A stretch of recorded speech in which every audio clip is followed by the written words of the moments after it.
What's going on, boys? It's Stevie here, and as you can see from the title of this video, we're reacting to the rise and fall of McJuggerNuggets, from Psycho series to Liar. Now, I watched this dude back in the day when all this stuff blew up, and it was entertaining. It was also sad to watch in a way, but also still really funny.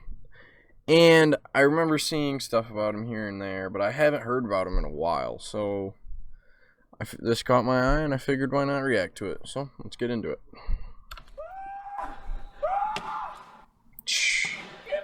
This was crazy. I'm gonna like this video because it's already gonna be a banger. I don't want to do this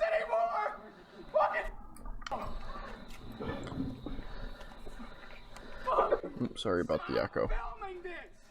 This isn't entertaining for all you people watching! Hello everyone, Darman here, the inventor of curry. Today, I'm going to be talking about McJuggerNuggets.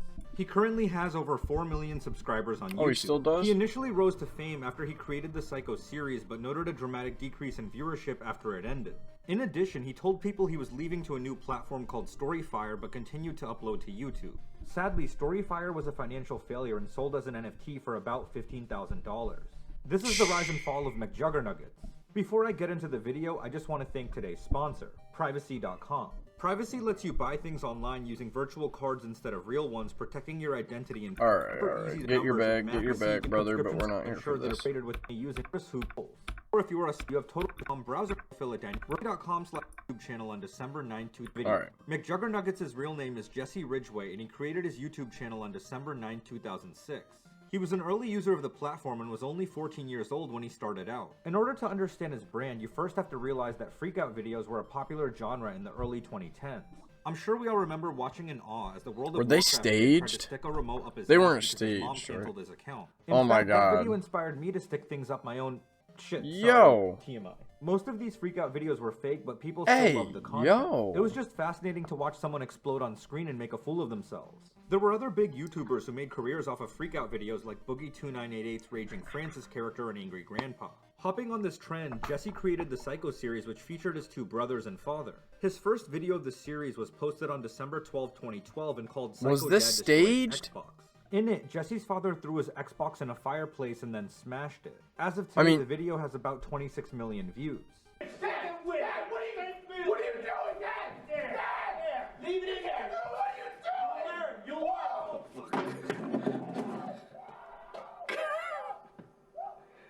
doing? Nah, bro, dude, I remember this shit. Like, this is not The fake. videos featured the destruction of items, including but not limited to games, Yeah, laptops, and even a car. like, that However, shit the is thing not that set the fake. series apart was that it had a real storyline and felt personal. The videos weren't just random, unadulterated rage clips, but rather an organized and scripted show. Ridgway and his real-life family were characters in a relatable production. For example, in the Psycho series, Jesse was an aspiring YouTuber who wanted to impress his father, which struck a chord with many of his viewers. Notably, when asked, Jesse claimed the series was real in a Q&A. Now let's get to the very first question on everybody's mind and why you clicked on the frickin' video. Are the Psycho videos real? Are the Psycho videos fake? And so you guys don't have to scroll through the video to find out. The videos are real. This has not ever been a question. For those of you guys that watch my other content, you guys watch my vlogs, you guys know the in-betweens and follow me on Twitter, tune into the stream. It's no doubt that I remember back in the day, I remember watching his vlogs, and I mean, that shit could have been staged too, and he could have been just doing it for content, but he was straight up living in campers, like off the property, or like on the property still, but living in a camper just so he didn't have to live in the house, getting Wi-Fi somehow to go out there so he could still do shit, living in the garage, which all could have been staged for content, but I do remember watching that shit. That these videos are real. This is shit I have to deal with, and there's a lot of questions surrounding that, so let me tackle as many as I can to make you guys happy. Because for a while, I've been avoiding as many questions as possible about these events, because, quite frankly, I don't want to have to think about them constantly, because it sucks. So, you know what? I decided to just remove the curtain and tell you guys these videos are real. This is my life, and it's time Get your piece to ready. come clean and answer any questions you guys have about my personal life. One of the reasons the series was so successful was because of the incredibly frequent upload schedule. New videos and vlogs were posted about 2 times per day. This allowed viewers to build a bond with Jesse's characters since he was always putting out content. And while Ridgway's series ran for 3.5 years and consisted of about 50 episodes and 684 vlogs, which resulted in the channel amassing millions of subscribers. Jesus. Sadly, Jesse decided to end it on June 6, 2016 in a video called Psycho Kid Kills Father. That's the last thing you say to me.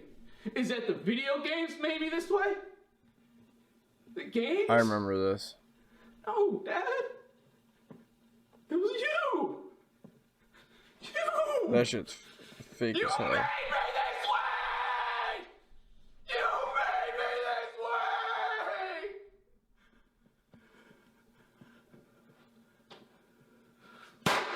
Jesus Christ, Jesse, what are you doing? I guess you could say he went out with a bang. Hehehe. Sorry, I'm cringe. Jesse's emotions, tone of voice, and mannerisms were particularly exceptional in that scene. He and his family were such good actors that some of his viewers actually thought he murdered his father. In August 2016, I'm about to say, that was Ridgway decent posted a video acting, called The Hardest Video I've Ever especially Had to Film. for In it, YouTube. he revealed multiple reasons for why he ended the popular show. He first said he was mentally disturbed and burned out. Part of me actually shot my dad, and part of me was yelling at my dad, and part of me still thinks my parents split up, and you know, playing all these characters, I think has kind of up a little bit mentally. Like I don't feel all there, but I don't think I ever was, so that's totally fine. He then stated he sacrificed his health and lost friendships. I'm just, for whatever reason, I need a break. And it's not really a bad thing. It's not like I'm leaving YouTube or anything. I want you guys to know I am 100% committed to you, 100% loyal Yo, to YouTube look as a at his- platform. I have Look every at his YouTuber that shower made me laugh curtain. today, and you guys as viewers I'm a psycho, have I'm a been psychopath, there for I'm a me when psychopath, times have been I'm a tough, psychopath, and have made I'm a this occur for psychopath. me. Like, so during the psycho Definitely series, not I mentally there. sacrificed my health. I had my spleen injury, which was an adhesion, and I had to get surgery for it last year. I had sacrificed my health for 1.5 years, just doing 2 episodes a day, 2 episodes a day, 2 episodes a day. I lost a lot of friendships because I was working so much. I became distant with a lot of other people that I've since had to try and mend those relationships. And it was all just to tell my story and to tell it to you guys to hopefully help you. And I sacrificed a lot. It was understandable why Jesse chose to move on from the Psycho series considering the significant toll it had on his mental and physical health. Unfortunately, it marked the beginning of his downfall. His views tanked after that, and he never figured out a way to capture his audience's interest. Over the years, he slowly started to fade away. Shockingly, in Sucks. September 2019, Jesse's brother Jeffrey posted a video called Exposing the Truth About My Brother McJuggerNuggets. Oh my god. I'm just sick of it. This is exposing the truth. Oh my god. We'll be right back. Alright, if you don't smoke, I'm sorry, but for the homies out there, get your pieces ready. Cheers, boys. Because as most of you are aware, my brother and I, in most instances, are filming the exact same subject matter. Historically, you, dude, you're always filming when I'm filming and trying to capture my viewership. And, as most of you are aware, his generally goes up first on YouTube. And in that case, mine is kind of the lesser video. He then stated if he ever disagreed with Jesse, he would get placed on his shit list and punished with the script change. And if you were to That go is pretty against fucked anything up. that he was saying, then he was going to put you on his shit list. And unfortunately for myself, I was a frequent visitor on this list. If he was going to say something that I didn't agree with, or he wanted to take the characters in a way that I didn't agree with, I would voice my opinion. But it would end up in a screaming match, and then next thing you know, my role is changed. Let me explain. For those of you that remember, and if not, you can go back to the video, just type in the search engine. It was Psycho Brothers Kung Fu Freakout, where I had to dress up in I think it's a Gaia attire, and I had the makeup and everything, and this was never previously discussed. This was never a plan, but this plan came up literally a day before the video was shot, and I was heading down to the shore on that day. But I support my brother, and I wanted to be there, so I said okay. What I didn't realize was that he wanted me to do some embarrassing things. He wanted me to be stripped down into tighty whities, basically, and he wanted me to flash the camera because it was going to be portrayed as Jesse, the character, was embarrassing me intentionally. Whereas Jesse, the creator, was writing this to intentionally embarrass me because I had disagreed with the direction that we were going at the time. See, okay. Nope. So obviously it was fake. Obviously it was scripted shit, right? But they can't just script destroying an Xbox. They can't script destroying all those games. Obviously all that shit was real. So it's like, I don't know. It's such a weird topic. Notably, Jeffrey also pointed out Jesse's toxic side when he mentioned he made his character more submissive in order to control him. He viewed me as a risk. And Yep. he found a really good way of eliminating that risk. Man.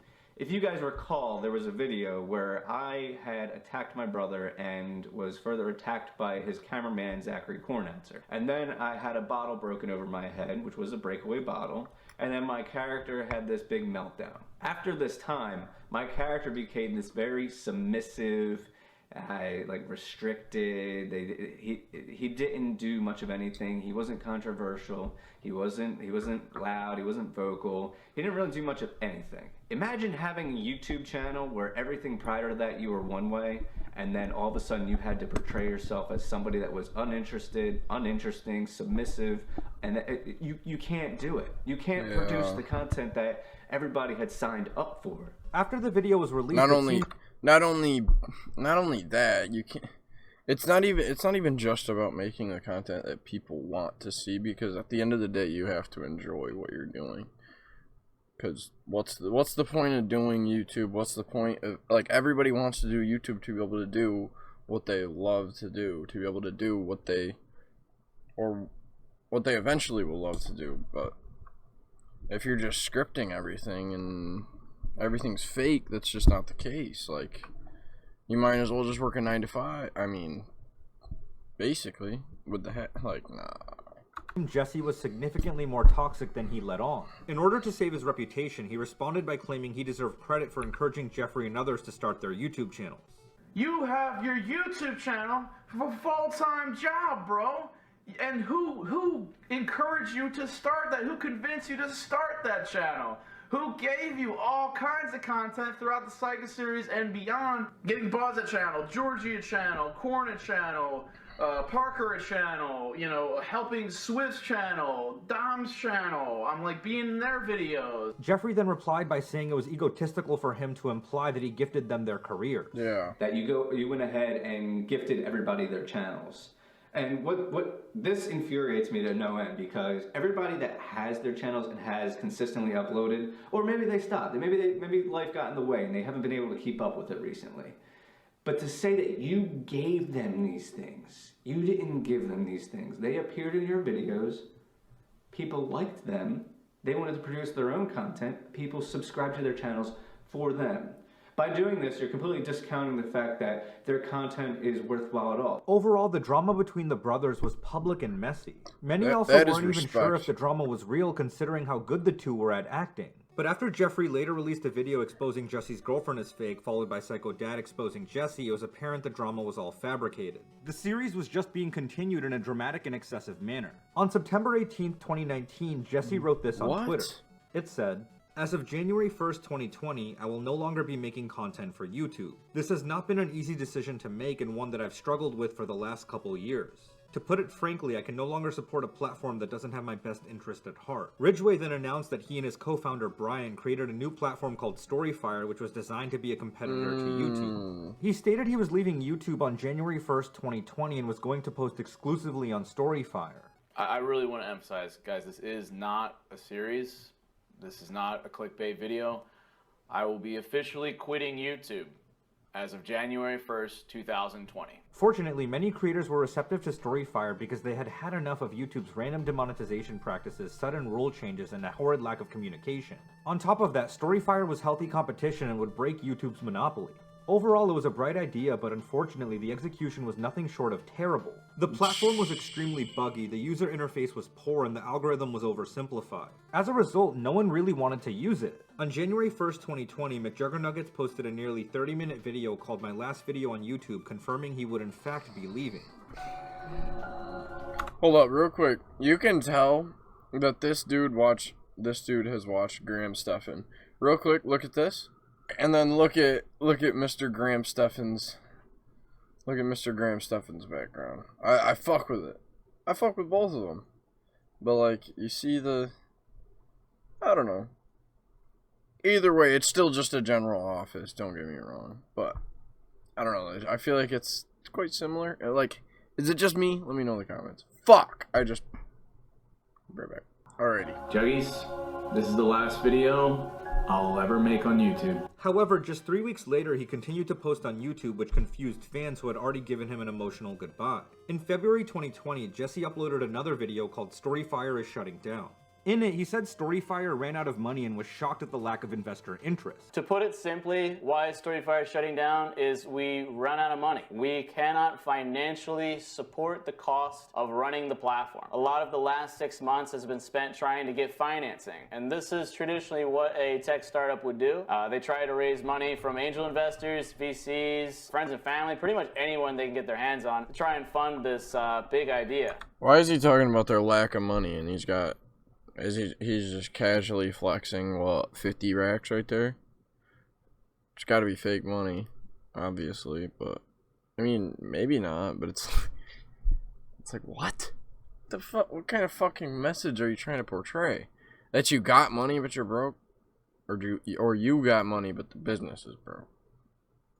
For the entire duration of Fair enough. Storyfire, I've been the only person putting money into this thing. And I was excited for this year because this was when we were going to make a big explosion, and we did. And we took months and months of meetings with VCs, angels, you name it. And unfortunately, after 30, 35, 40 meetings, we were unable to close anything. We weren't even able to get a small bite. This came as quite a shock. Notably, Jesse failed to realize the reason investors were hesitant was due to the fact Storyfire was riddled with problems. From an objective point of view, it was not a realistic competitor to YouTube. Not long after the video though, McJuggerNuggets posted another video called Storyfire Has Been Saved. In it, he revealed Storyfire received capital last minute from a mysterious investor and wasn't going to shut down. Here's the deal. You know that investor? Have you heard of him? Yes. Wait, how the do you know him? He's my boy. I've hung out with him a ton. He's from the same area. Right. He saw your video, called me about it, was like, what is going on? He's offered to throw some cash in. And I actually want to throw some cash in. However, viewers felt this was kind of fishy and seemed like an elaborate marketing scheme. And well, as it turned out, it was. In a later video, Jesse outright said he was the mysterious investor. His behavior was questionable because he played with the emotions of his viewers by bringing them on a journey that turned out to be staged. CoffeeZilla even made a video calling him out. Ladies and gentlemen, this is the boy who cried Storyfire. Now let me say right up front, this is going to be a tough line for me to walk because it's a story I think should be told, but it's also a balance, okay? Because there's some juicy lies, things in here that normally I would make fun of, really get some enjoyment out of, some laughs out of. But at the same time, I also believe in this guy's mission. And you know you seriously fudged up when that happens. On April 1st, 2021, Jesse posted a tweet saying that Storyfire was bought by Amazon for $30 million. Super excited to announce that Storyfire has officially been acquired by Amazon for $30 million. The journey is not over, but rather just beginning. Brian and I are remaining on the project as we now have massive infrastructure to grow this platform to new heights. Stay lit. However, the tweet was an obvious April Fool's joke, which in my opinion was in bad taste considering the punchline was that the platform was doing so awful it would never be bought by Amazon. And well, the next day, Jesse tweeted he was going to sell Storyfire as an NFT with a starting bid of $1. An app worth $3 million can be yours for $1. Storyfire NFT auction. Sadly, when all was said and done, Storyfire sold for about 8 Ethereum or roughly $15,000 at the time. The sale was particularly painful considering Jesse invested about $3 million into it, making it a massive financial loss. Ultimately, McJuggerNuggets had a tough rise and fall. He entertained millions with the Psycho series, but after it ended, his channel declined significantly. And when Jesse attempted a new business venture with Storyfire, it sadly didn't go as planned. Hopefully, one day Jesse can revive his channel utilizing his impeccable acting and filmmaking skills. Many people love the complex storylines of the Psycho series, and perhaps he can make something as entertaining again. Personally, I think it's definitely possible, but recommend he implements a less demanding upload schedule so he doesn't burn out like last time. Who knows, and only time will tell. Whatever happens, I wish Jesse the best. Thanks so much for watching. If you like this video, please consider giving me a big thumbs up and subscribing Got you with to my... the thumbs up. That shit was crazy. I don't know about you guys, but I watched him I watched all that shit when I was younger. And as I grew up, kind of washed away from it because you could kind of tell it was getting staged and something was weird. And then they burned out and all that shit happened. Sucks. That's why you can't mix business with family like that, because now they're all at each other's throats, and it's like, it just sucks. But at the end of the day, I hope they can recover and be all good, and I hope you guys enjoyed the video. If you did, drop a like and subscribe. Cheers, boys.